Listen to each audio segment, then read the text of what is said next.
Jessica never planned to become someone who runs. She was a grieving widow, a woman held together by frayed threads and fading photographs, simply trying to outrun her past. But somewhere on a highway cutting through a sea of dark trees, something found her first. A black car, a stranger with hungry eyes, a locked room with barred windows. What started as a quiet road trip to rebuild her shattered life became a savage fight to keep it. And as the woods closed in around her, Jessica would discover that the most dangerous roads are the ones with no way back. Jessica is a recently widowed woman who has decided to pack up her life and hit the road. She loads her things into a cargo trailer, checks her map app, and sets off on what is meant to be a 4-day trip out of town to start fresh somewhere new. For a while, the drive is peaceful. She enjoys the open road, the quiet, the sense of possibility. But that changes the moment she finds herself behind a black car on a stretch of highway cutting through the woods. The car is crawling, and every time she tries to get around it, it speeds up just enough to block her. Fed up, Jessica makes her move and swerves into the other lane to overtake it. The black car immediately matches her speed, trapping her. Then a massive truck appears ahead, barreling straight towards her. The black car refuses to budge.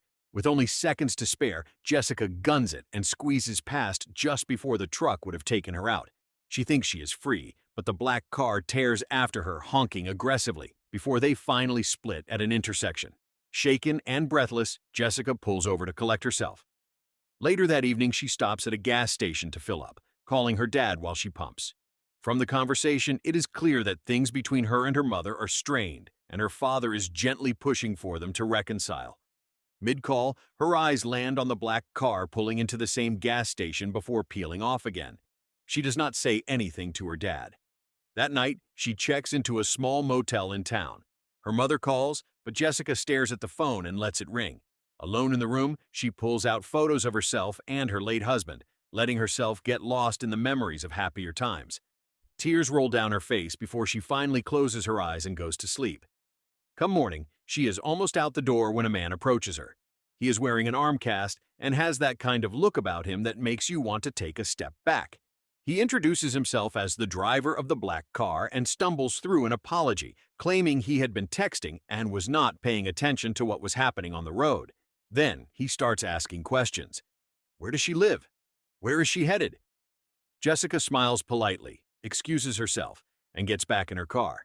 She leaves town and gets back on the highway through the forest. Then she sees it again. The black car, parked right in the middle of the road. And the man is standing there, watching her. Before she knows what is happening, she finds herself locked inside a room with barred windows and a barbed-wired fence outside. She searches desperately for anything useful but finds nothing. Then she hears his footsteps approaching outside the door. He opens it and just stares at her with a smug look on his face. She begs him to let her go, and he tells her to be quiet. He leaves her alone for the rest of the day, and when night falls, he returns, shining a flashlight into the pitch-black room as he walks towards her with a disturbing smile. She pleads with him again, offers him money, anything. He leans in and tells her in the most unsettling way that she has no reason to say any of that to him, before revealing that he is a serial killer. Then he tells her to take her clothes off. Thinking fast, she tells him she needs to use the bathroom first. The moment she bolts for the door, he is on her. He slams her to the ground and drags her to the center of the room, kneeling over her and touching her face. Then he pulls out her iPad and plays a video of her and her husband together, happy, laughing. He notices the wedding ring she wears on a chain around her neck and asks if her husband left her. She does not want to answer, but he pushes and pushes until she finally tells him the truth. Her husband took his own life. She was the one who found his body. Morning comes and Jessica tries the door the moment she wakes up. It will not move. She peeks through the keyhole and spots the key sitting in the lock on the other side. She searches the room and finds a nail embedded in one of the beams, which she wrenches free. She slides her jacket under the door, uses the nail to push the key out of the lock, and waits as it drops onto the fabric. She slowly pulls the jacket back under the door, takes the key, and lets herself out. But just as she steps out, she hears the front door open. He is back from grocery shopping. She dives into the closet and holds her breath as he walks into the room. Through the gap in the door, she watches him answer a phone call. His voice completely changes. He is warm and sweet, talking to what sounds like his young daughter, asking her to pass a message to mommy that his business trip is running a little long, but he will be home in a few days. The moment he heads downstairs to check the basement, Jessica runs. She bursts out of the house and tears into the woods as fast as her legs will carry her.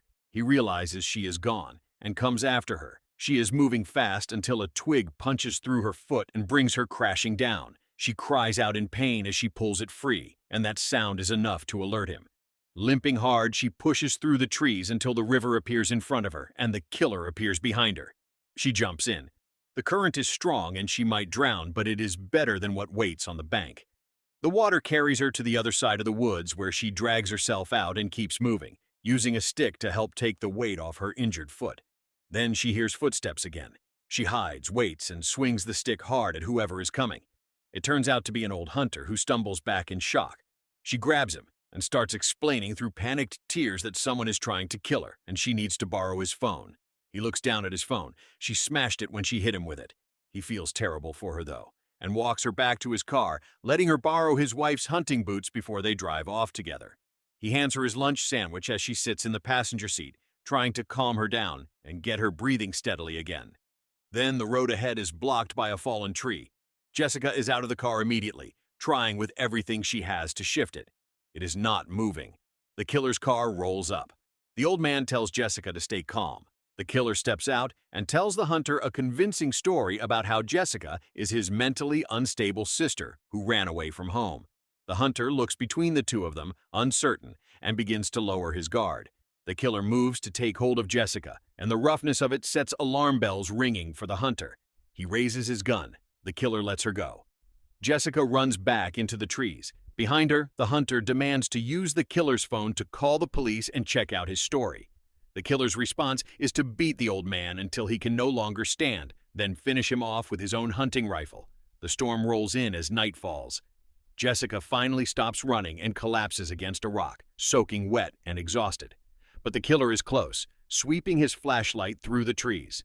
When she thinks the coast is clear and starts to move, he is right there, and he puts a bullet in her leg. Somehow she keeps going, dragging herself under the bushes while he searches for her.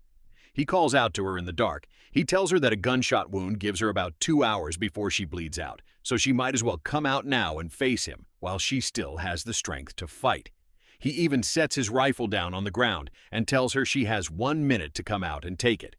When she does not move, he starts taunting her about her dead husband, calling him a coward, raising his voice, telling her he is coming in after her.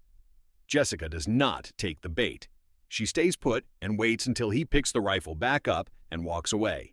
Then she crawls out and keeps moving until her body gives out completely, and she falls asleep under a tree. She wakes up the next morning still deep in the forest. She forces herself to her feet and starts walking again. Then she hears an engine. She follows the sound and spots the killer dragging the hunter's body out of his car and into a shallow grave. While he is busy burying him, Jessica slips up to the car, finds the door unlocked, and climbs in. She finds a tire wrench and his phone. She tries dialing 911 but cannot speak loudly enough without giving herself away. Then the killer finishes and gets back in the car. She rolls herself into the back and stays silent as he starts driving. He notices his phone is gone almost immediately. He starts looking around and pulls the car over. Jessica knows she has no time left. She throws herself out of the back and starts swinging the wrench at him. He drives erratically, slashing at her with his hunting knife again and again. She takes a hit to her arm. She bites down hard on the wound on his arm until he drops the knife. Then she gets the wrench around his throat and drives the knife into his wrist. He loses control of the wheel and the car crashes. Jessica pulls herself out of the wreck. Her vision swims and she can barely stand, but she sees a helicopter overhead and starts moving towards a clearing. Back at the crash site, the killer is still alive. Jessica uses his phone to call his wife. She tells her everything. Her husband is not on a business trip. He is a serial killer. She gives the wife her full name and says plainly that if she does not make it out of these woods alive, it will be because this woman's husband killed her. The killer hears every word of it. He ends the call and comes for her, his face twisted with desperation. They have both come too far to stop now. He comes at her with the knife, and she meets him with the wrench, landing hit after hit until he stabs her in the limb and nearly takes her down. She bites into the wound on his arm and forces herself back to her feet. Then she drives the knife deep into his gut and pins him to the ground. She stands over him, watching the fight go out of him, and when she is sure it is done, she drops to the ground beside him, completely spent. Her eyes stay on his face as life leaves it. And then, the helicopter finds her there in the clearing and comes down to bring her home. At the end of the day, what seemed like a random encounter on an empty highway turns out to be anything but. The texting driver who awkwardly apologized was a calculated predator who had been watching her all along. The sweet family man on the phone with his daughter was a cold-blooded serial killer hiding behind a perfect disguise. And Jessica herself, the fragile grieving widow who could barely hold herself together, turns out to be the most dangerous person in these woods. By the time the helicopter lifts her out of that clearing, everything the audience thought they knew has been torn apart and rebuilt from the ground up. That's it for today's story, but before you go, I gotta know, do you think you would have seen through the stranger's facade from the start, or would you have been tricked just like her? Leave your thoughts in the comments. Thanks for watching, and don't forget to subscribe for more twisted stories like this. See you in the next one.